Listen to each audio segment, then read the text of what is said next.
You're listening to the Black to Business Podcast, an educational podcast providing Black entrepreneurs with the tools and resources to start and grow their businesses. We chat with vetted Black entrepreneurs, thought leaders, and business owners as they provide tips and resources to help take your business to the next level. I'm your host, Monique T. Marshall.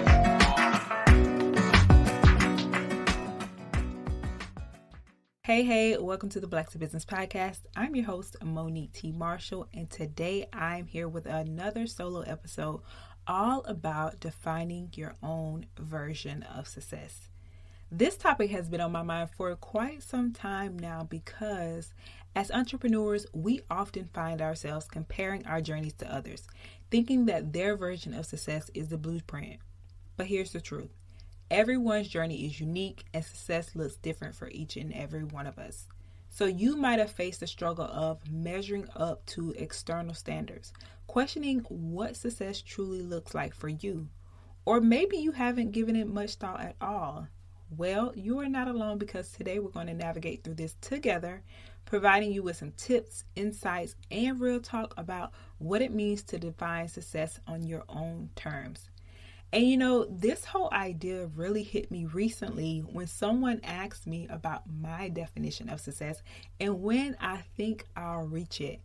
For me, success has always been a personal journey, not a race or a competition.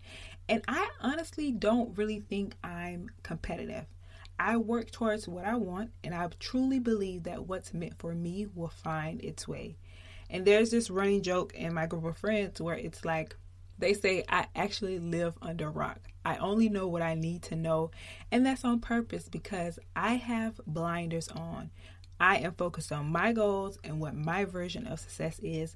And even when I think about it, starting Black to Business, becoming a first-generation entrepreneur, and navigating the challenges of even moving to New York, I oftentimes share my story of how I come from very humble beginnings.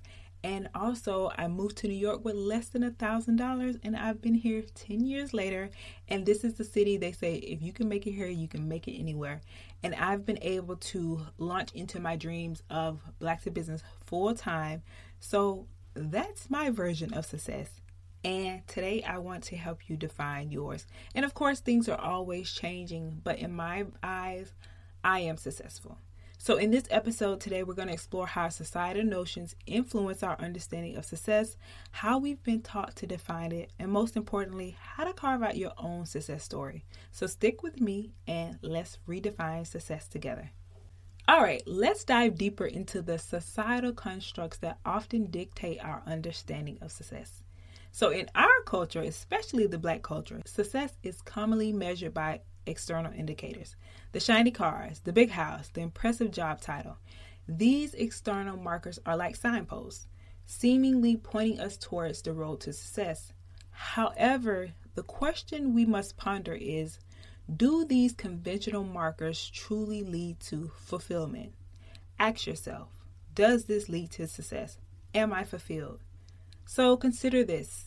You're in the early stages of your entrepreneurial journey, and the prevailing notion of success in business revolves around revenue, market share, and the size of your team. It's so easy to get caught up in this narrative and feel like your worth as an entrepreneur is solely defined by these metrics. How big is your team? How much money are you bringing in? And the pressure to conform to these societal expectations within the business realm can have a profound impact on your well-being and overall satisfaction. So let's talk about the age-old idea of making it by a certain age. Society often sets benchmarks such as owning a home, reaching a certain level of income, or achieving a particular level of professional success by a specific age. So in the business world, this might translate to hitting revenue goals or reaching a leadership position within a predetermined time frame. Now let's address the fine line between inspiration and emulation, especially in the context of business success. So think about this. You're scrolling through profiles of successful entrepreneurs. We all do it online. And it's natural to be inspired by their achievements. Perhaps it might be a fellow business owner who scaled their company to these new heights. Inspiration strikes when you see someone overcoming challenges, demonstrating resilience, and achieving their goals. However, there's a trap we sometimes fall into, and that's emulation. So in the entrepreneurial landscape, emulation might look like replicating someone else's business model because it worked for them. It could involve adopting their leadership style, marketing strategies, or even trying to mirror their success timeline. Emulation arises from the belief that duplicating external success factors will guarantee similar outcomes. And let me share a more personal story from my own journey with Black to Business. So in the early days, like I mentioned, there were no entrepreneurs in my family. I knew nothing about business. So in those early days, I was just trying to figure it out. So oftentimes I found myself looking at established podcasts and business platforms, thinking that I needed to emulate their structure, format, and even their success metrics. And it took some time for me to realize that true success for Black to Business meant authentically connecting with our community, sharing valuable insights, and fostering a space for genuine conversation. And it was about carving our unique path rather than emulating the well-trodden routes of others. And I'll give you even more specific example when it comes to the podcast. Speaking of emulating those success metrics, if I would have just looked at what everyone else was doing, I would not have thought that we would have a thriving podcast if we didn't have 1 million downloads. I would have thought that I could not have monetized my podcast if I didn't have 1 million downloads, because that's what was working for everybody else.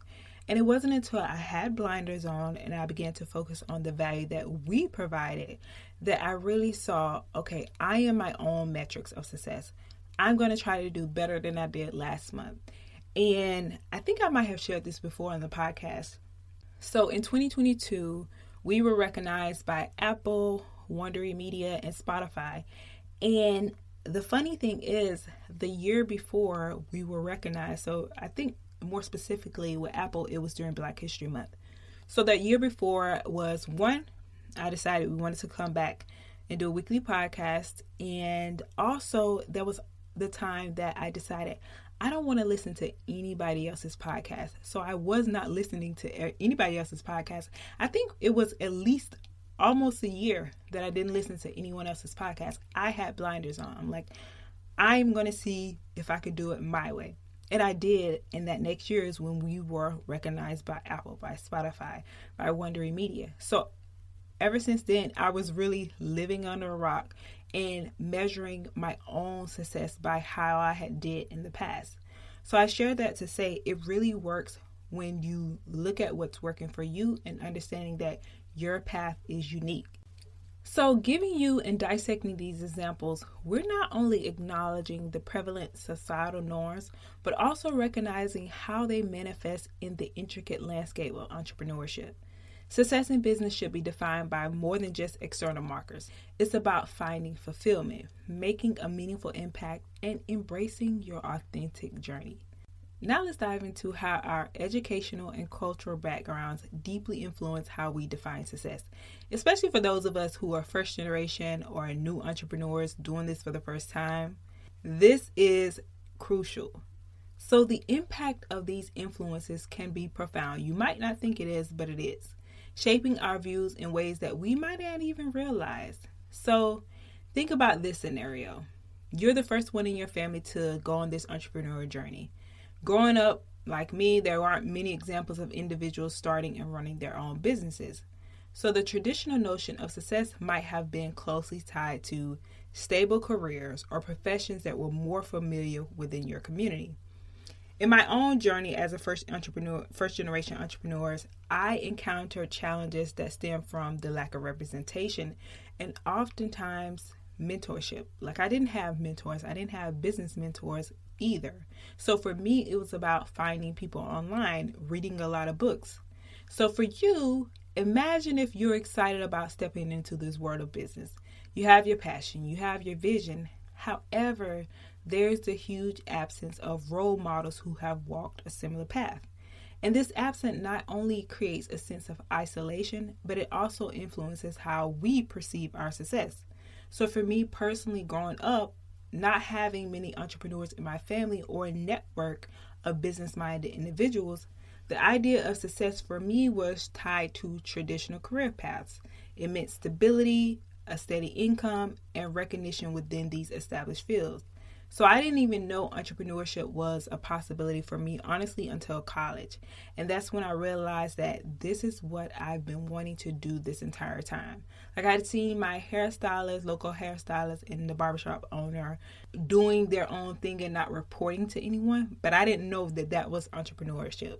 I didn't really understand what it meant to own a business. And so when I went to college and I went to Howard, and we used to always say the H in Howard stood for hustle. I think I took entrepreneurship my junior year, and that was when I realized, okay, this is what I want to do. So reflecting on what it felt like for me, venturing into entrepreneurship was like stepping into this uncharted territory. It required me to shift my perspective and reevaluate what success truly meant for me. Now, going back just a little bit, let's delve into the effects that these experiences have on our definition of success. So imagine the impact of being in a space where entrepreneurship isn't the norm. The lack of mentorship, as I mentioned before, and examples might lead us to adopt these conventional definitions, mirroring societal expectations rather than forging our own unique paths. And trust me, it could be easier to go the path that everyone else is taking. And I knew that for me, I had to get real with my vision and myself and know that once I realized that entrepreneurship was my path, I had to understand that my journey might look a little different and it might take a little longer. But for me, I was up for the challenge because this was something that I really wanted to pursue. And for many of us, success might have been initially measured by these external markers like job security and a stable income or recognition in these more traditional fields. But the journey as a first generation or new entrepreneur oftentimes is going to involve navigating these uncharted waters. You're going to be questioning the conventional definitions that were inherited from our cultural and educational background. But here's the silver lining. By acknowledging these influences, we gain the power to redefine success on our own terms. So it's about recognizing that our backgrounds, though they shape our perspectives, don't have to limit our definitions of success. So as we explore these examples and you think about what I've said, I encourage you to reflect on your own journey and how your unique background has shaped your understanding of success. And let's uncover some of those nuances of success beyond that conventional narrative, realizing that our journeys are rich with diverse experiences that contribute to our entrepreneurial identities. And we have to realize that this is something we signed up for, and knowing that this is something that's going to look a little different from what everyone else is doing, but I'm up for the challenge. Now let's get into the practical steps of defining success on your own terms and crafting your unique success story. So if this is your first time listening to a solo episode of mine, I like to break it down so easy that a fifth grader can understand. And I like to give practical advice and tips that you can walk away with something. So this section is not going to be just about vague ideas. It's about actionable tips that can resonate with the everyday experiences of entrepreneurs like you. So think about your business journey as a fingerprint. It's distinctly yours. Acknowledging that your path is unique is going to be pivotal because predetermined notions of success often prescribe a standardized trajectory. But as entrepreneurs, we challenge these norms. Imagine this: you're navigating your business journey with this personalized roadmap, and you're not following a predefined map that someone else has given you. So let's get into some tips for first acknowledging your uniqueness. So one, you want to embrace your unique strengths.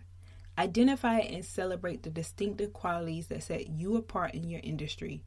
It could be your approach to problem solving, your communication style, or a particular skill set. And then you want to recognize your learning curve. Your journey involves continuous learning, and instead of comparing where you are now with others, reflect on your progress and the lessons that you've learned along the way. Now let's break down the illusion of predetermined success. It often manifests as a checklist, a set of milestones that society deems essential for a flourishing business. However, what you have to understand is this checklist doesn't account for the nuances and individuality of your entrepreneur's journey. So, I want to give you some examples of some predetermined successes. So, one of the things it might look like is hitting revenue benchmarks. While financial success is crucial, predefined notions might prioritize revenue over sustainability and purpose.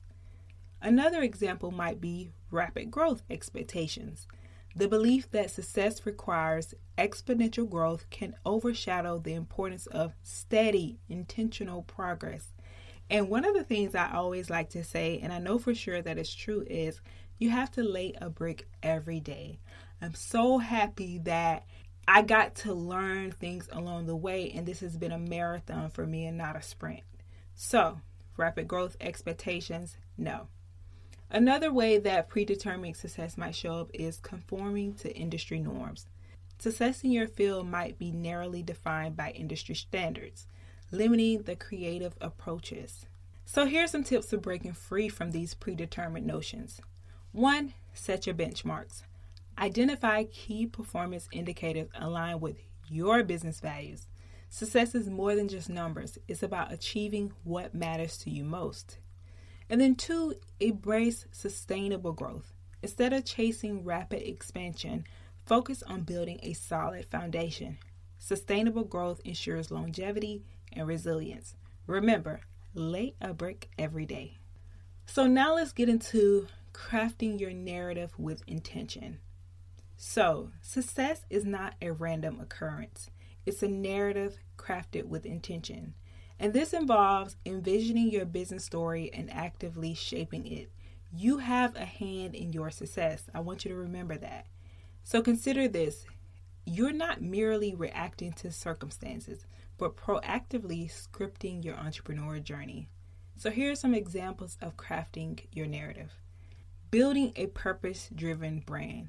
You want to infuse your brand with a meaningful purpose that resonates with your values and connects with your audience.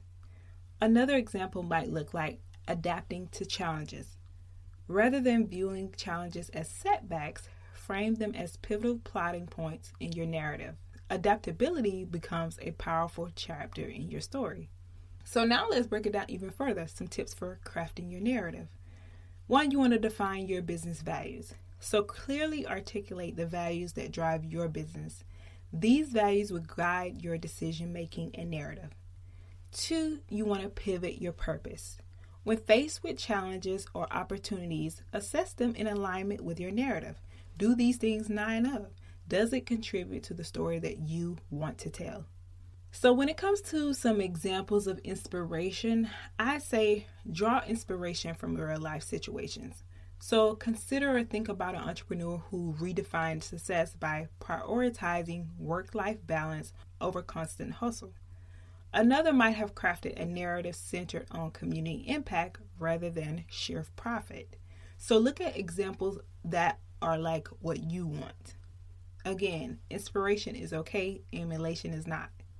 So here's some relatable tips for inspiration. 1, you want to find your motivational anchor. Identify what truly motivates and inspires you. It could be a personal value, a cause, or a vision for your community. And then 2, you want to seek diverse perspectives. Explore stories of entrepreneurs who have taken unconventional paths. Diverse narratives broaden your perspective on success.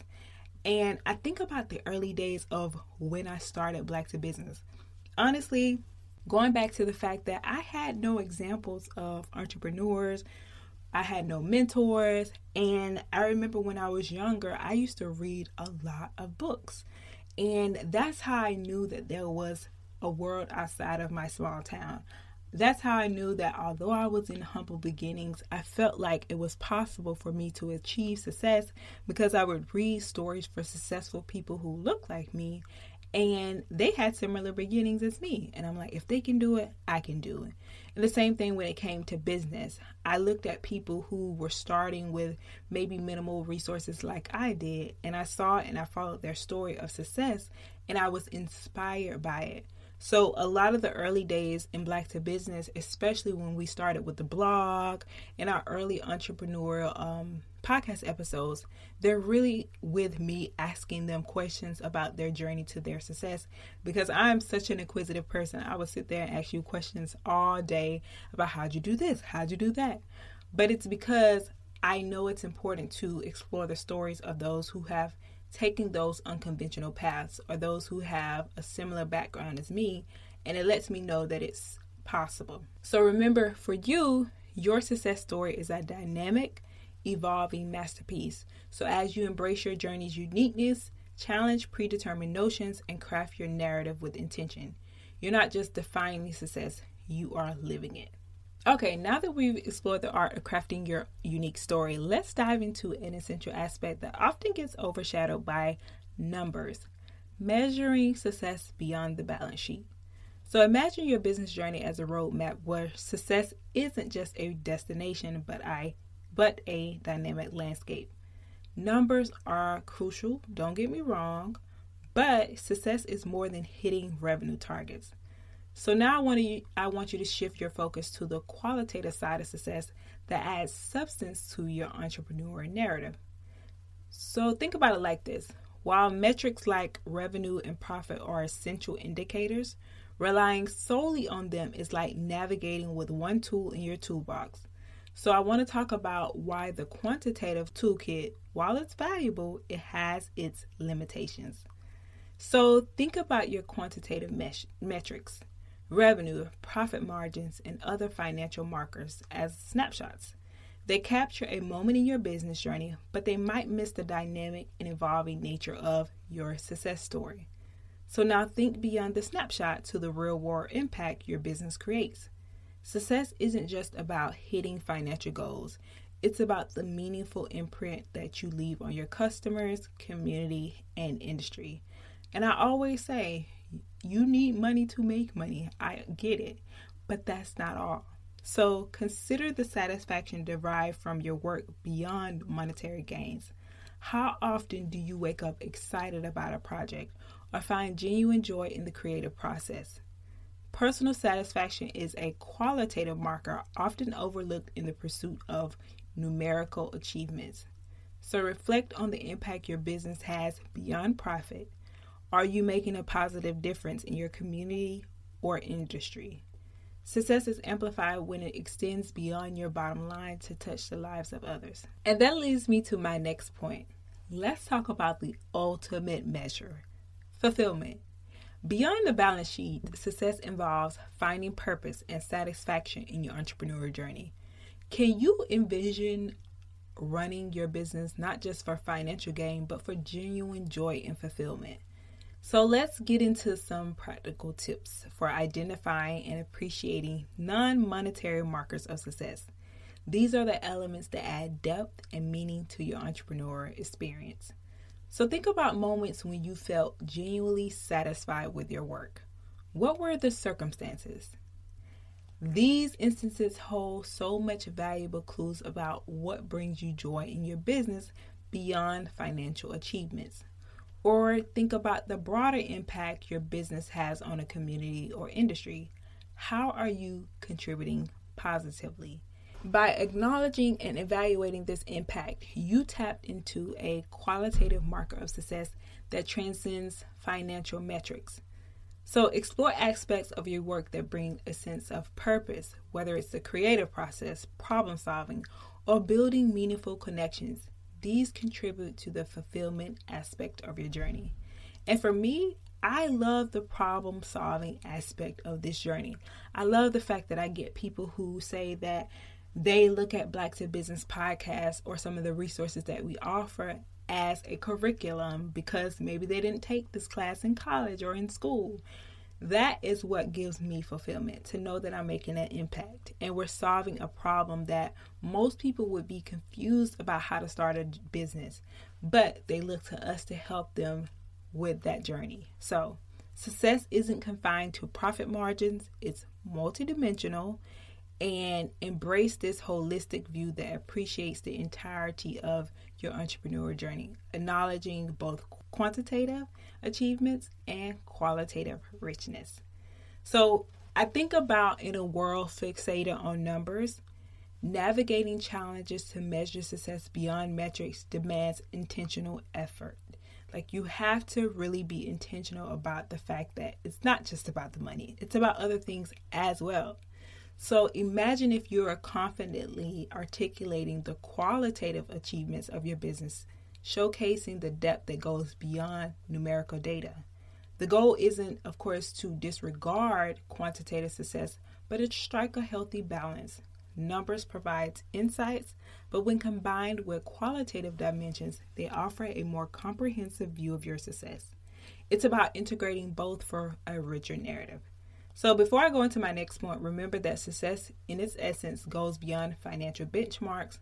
And by measuring success beyond numbers, you're not just quantifying achievements, you're crafting a narrative that resonates with depth, meaning, and a true sense of accomplishment in your entrepreneur journey. Got it? Okay, now that we've explored the expansive dimensions of success, let's talk about the practical tips and tricks that empower you on your entrepreneur journey. Because success isn't just about reaching milestones. It's about navigating challenges. I always talk about this. There are going to be challenges on this journey. Embracing resilience and staying focused on long-term goals. Challenges are an inherent part of entrepreneurship, road bumps on your journey. And instead of viewing them as obstacles, approach them as opportunities for growth. So in the hustle of entrepreneurship, it's easy to overlook small victories. And I talked about this on my last episode. However, these are the fuel for your motivation. From setting realistic goals to celebrating small victories, these strategies form the backbone of sustained motivation. So you have to celebrate those small wins. And resilience is your superpower in the entrepreneur realm. It's not about avoiding failures, but bouncing back stronger. Now I want to discuss the art of learning from those failures, extracting valuable lessons, and applying them to refine your strategies. So failure isn't a verdict. It's a crucial part of the entrepreneurial learning curve. And I oftentimes think about when people say fail fast, like get through it fast, fail fast, because failures aren't the end. They are the setups for future success. So think about entrepreneurs who face setbacks, they embrace resilience, and they emerge stronger. These examples serve as inspiration, showcasing that challenges are transformative chapters in the narrative of success. And oftentimes I think about my journey. When I faced those hard times and I didn't know something or I didn't have the resources to do something, I didn't let that make me stop. I said, you need to do this because these are the obstacles that you might face on this journey, but how are you going to push past those things? So staying motivated amidst the whirlwind of entrepreneurship requires intentional strategies. You have to set realistic goals, celebrate those small victories, and truly build a support system because these are essential components of staying motivated. In the hustle of entrepreneurship, it's so easy to overlook these small things. However, these are going to be the fuel for your motivation. And speaking of having a strong support system, navigating this journey is not a solo mission. Building a strong support system, your entrepreneur tribe, is vital. If I don't say this enough, I say it now. In the beginning, I did not have a tribe. And looking back then and now, I can definitely tell the difference. So hear me when I say, surround yourself with like-minded individuals who understand the challenges and triumphs of entrepreneurship. Okay? And now let's get into the power of visualization. It is also oftentimes underestimated. So I want to talk about the power of practicing and visualizing your long-term goals, creating a motivational blueprint that propels you forward. And this involves not just seeing your goals, but feeling and embodying them in your entrepreneurial pursuit. So amidst the challenges that I spoke about, the setbacks that you're going to face, and the daily grind, reflecting on your why, it becomes more important, and it also is the heartbeat of your motivation. So you want to reconnect with your purpose, reignite that passion for why you started, and that is going to fuel your entrepreneur journey. And remember, entrepreneurship is not a one-size-fits-all formula. It's a personalized journey where resilience, learning from failures, and staying motivated plays a pivotal role. So by incorporating these tips and tricks in your journey toolkit, you're not just navigating challenges. You're thriving in the dynamic landscape of entrepreneurship. Okay?